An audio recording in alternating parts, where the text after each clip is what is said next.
name is Corrin Ricketson, and I'm from Thomas Edison State College, Nuclear Energy Engineering Technology program. Today I'm doing a group project, the third part of Nuclear Renaissance, Fact or Fiction, with Shelley Roford, Eric Brilliant, and myself. Today's outline consists of current utility outlook, future developments, license and extension for existing nuclear power plants, license power uprate modifications for existing power plants, small modular reactors, and the overall conclusion. Currently, the United States has 104 operating reactors at 65 nuclear power plants since 1996. 65 of those reactors are pressurized water reactors with a combined capacity of 64 gigawatts. 35 of those reactors are boiling water reactors with 34 gigawatts of power. Nuclear power provides about 20% of the nation's electricity. Here is a map of all the nuclear power plants with a color code from 0 to 40 plus years of operation. You've got some the West Coast, kind of the Midwest, and the Eastern Coast. Now this is a projected and actual construction cost of nuclear power plants from 1966 to 1977. A number of power plants that were built. The utilities projections for thousands of dollars per megawatt cost, the actual cost per thousands of dollars in megawatts, and the percentage overrun. They ranged anywhere from 109 to 281% over the expected values, 3 times the amount for a nuclear plant. The United States Department of Energy predicts that by 2040, we will need an extra 21% of electricity generated. This generation will come from 37% natural fired gas, 20% wind, 18% coal, 12% solar, and 5% nuclear. Nuclear power was only going to be 5% because of the cost of building nuclear power plants is so expensive and is so much cheaper right now to operate with gas or coal. This is an estimated levelized cost of new generation resources for 2016 using 2009 megawatt hour dollars. This is a total cost, including overnight cost, fuel cost, fixed and variable operation and maintenance cost, financing cost, and an assumed utilization rate for each power plant. Here we have advanced nuclear, kind of in the middle, a little bit cheaper than some, such as offshore wind, solar and solothermal, but a little more expensive than a few other ones, and kind of about the same price as coal and natural generation combined, natural generation capture technology. The government wants to reduce current emissions by 28% by the year 2020. For those companies that don't follow that, they will be charged a $45 per metric ton. Now, with these extra emission costs, it will actually make nuclear back in the race to be a little bit almost evenly cost for using nuclear power instead of coal or other sources. In 2007, Tennessee Valley Authority, TVA, was granted permission to recommence their construction on building Watts Bar 2. It was put on hold in 1985, most due to economical reasons. Since 2007, 16 new license applications for 24 new reactors have been submitted to the NRC. With the cost of building new reactors, probably only about 4 reactors will actually ever see operation. 2 of them that are currently in the construction phase are Southern Nuclear Operating Company, the Vogtle Unit 3 and 4 located in Georgia, and South Carolina Electric and Gas, VZ Summer Unit 2 and 3.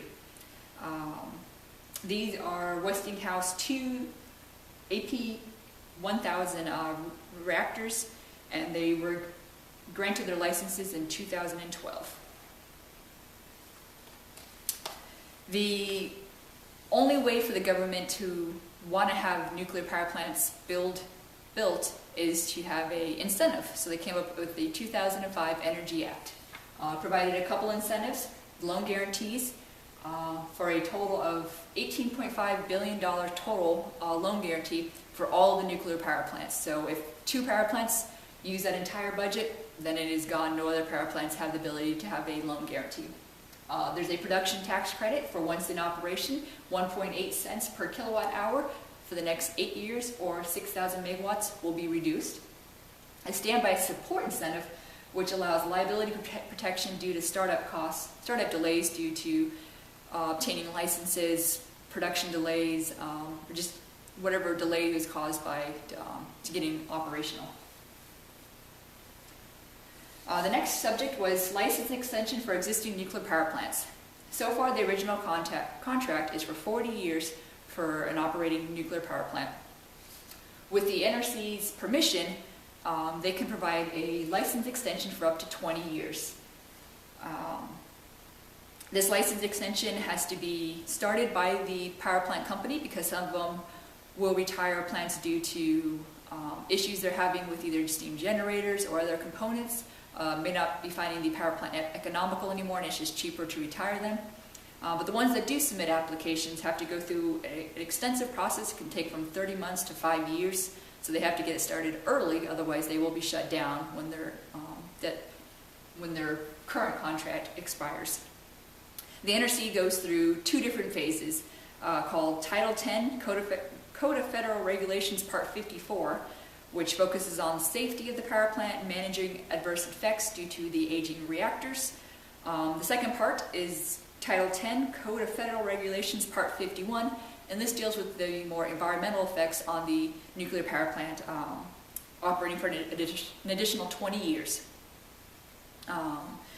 The NRC invites the public to all their hearings and meetings, allows them to read everything because they want to make sure the public is in agreement that they know that their neighborhood nuclear power plant will still be operating years down the road. So they are definitely invited to come and speak their opinion. Since June of 2013, the NRC has extended licenses for 73 reactors. 18 reactors have currently submitted their paperwork, and the NRC expects about an extra 7 reactors submit their paperwork to apply within the next 5 years. Power uprate modifications for existing nuclear power plants. There are 3 different types of power plant uprates. Stretch power uprates, which give about a 5 to 7% power increase, and they yield an extra $14.2 million a year. So the cost of doing these uprates pays off in the long run. These are mostly performed on pressurized water reactors. They have small changes in procedures, technical specifications, set points. They may replace a couple of small components. The other small uprate is the Measurement Uncertainty Recapture Power Uprate, MUR. This is a quick upgrade, about 2% extra in power. This came about in the 1990s when they developed an ultrasonic feed water flow measuring device to provide an accurate calculation of reactor power for safety analysis for all reactor designs, thus allowing the reactor to the plant to operate at the current limit instead of having to operate under the limit due to safety concerns. And the last one is the Extended Power Uprate, EPU, and this is the largest one, providing up to 20% additional power, but it also costs over $100 million to implement. They provide a return of $37.8 million a year, so it takes a long time to upgrade with an EPU, but it's worth it in the long run for the extra money and extra power return. They're normally performed on boiling water reactors, and their power increase comes from changing out balance of plant components such as steam generators, installing larger models. They normally perform these upgrades during refueling because they can upgrade the advanced fuel design, providing a longer life capacity for the fuel. Currently, the existing modifications for the existing plants are 30 measurement uncertainty recapture power upgrades, 40 stretch power upgrades, and 30 extended power upgrades. The NRC predicts about 35 more power upgrade applications in the next 5 years. Small modular reactors. Small modular reactors are a just mini version of a reactor plant, anywhere from 45 megawatts to 640 megawatts per module. They provide a lower initial capital investment because they are a smaller module. They provide site flexibility because they're smaller. You can put them at plants that have, or locations that have a smaller electrical grid. They don't need as much power as a normal power plant. You can put them locations where they just don't have room for a huge power plant.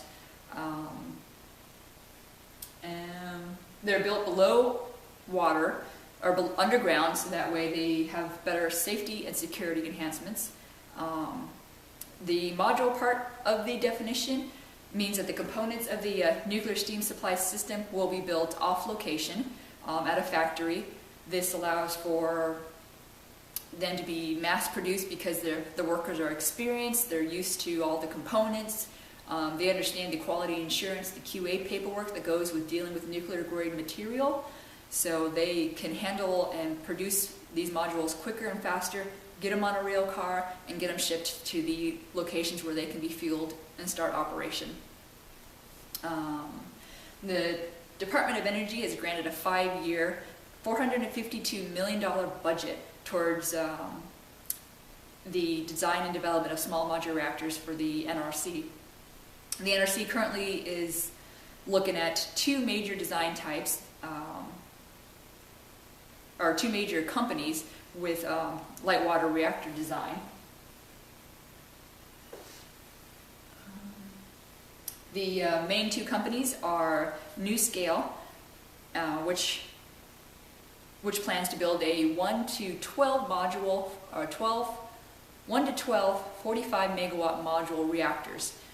These reactors are self-contained. They have the reactor, the vessel, the pressurizer, the steam generator, and turbine generator in each module, so that way if maintenance needs to be done on one module, the other 11 can still maintain producing electricity, so that is helpful for the power grids. You don't have to shut down quite as often to do maintenance because you can just rotate which modules having maintenance conducted on them. They've submitted their certification to the NRC and expect a reply by 2015. Their first planned site will be in Savannah.